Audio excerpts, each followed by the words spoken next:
Okay, friends, we're here with my new buddy Andy. What's going on? How's it going, Andy? Great. How are you? Nice to meet you. Nice to meet you. So I was just cruising by and saw you were. It's hard to find builders. I don't know where they are. You're a good boy. You're standing next to your bike, so it's easy to find you.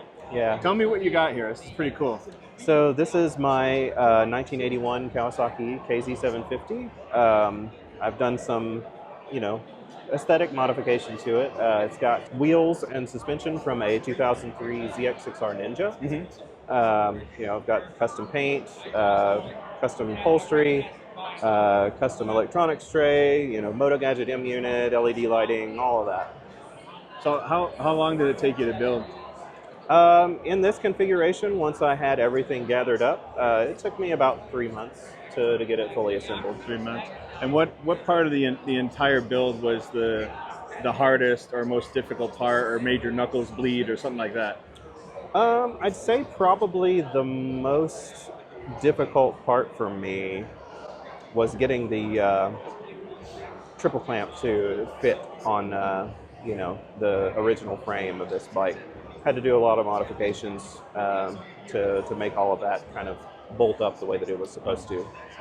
And what about the build was your most proud point, or the part about the bike you liked the most? I would say that would be the electrical system. That was definitely a point of pride for me. I wanted to make sure that it was kind of modular and easy to service if anything ever goes wrong with it. And I also wanted to just make it as clean as possible. So, I've got the nylon loom and the fabric tape, and everything's just laid out very neatly. So yeah, I'm very proud of that. Well, it definitely looks nice. Thank Nice you. and neat and tidy. Absolutely, thank you. So you've got some Japanese writing on the side of the bike. What is that? It just says "Made in Japan," Nihonsei, and I've got the Kawasaki Heavy Industries logo there at the beginning of it. Oh, Yeah. very cool. And this bike, 1981. Originally, what was this when it hit the market for consumers? What was this bike? The category it was in at that time? So this bike was considered a cruiser, chopper kind of a bike. There were definitely a lot of Japanese manufacturers were building bikes of that style in the early 80s, mid 80s. They weren't, crazy, like raked out choppers like you think of whenever you think of choppers nowadays. Sure. But, at that time, just having a little bit of rake and like a slightly longer front fork was considered, pretty radical. So, yeah, this is Longer rake, longer wheelbase, kind of stretched out a little bit.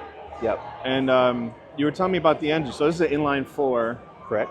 750cc, and at the time it was like a pretty powerful bike for the time. Yeah. What was the kind of stats on it? On the engine?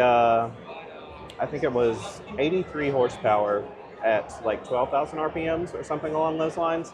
I'm not exactly sure what the figures were, but at the time when this was released, it was the most powerful 750 engine that had been built up to that point.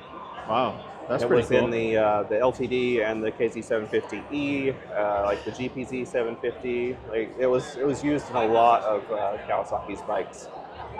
Very nice. And then so I don't remember, when did the Ninja come out? The Ninja, I believe, was 86. Okay.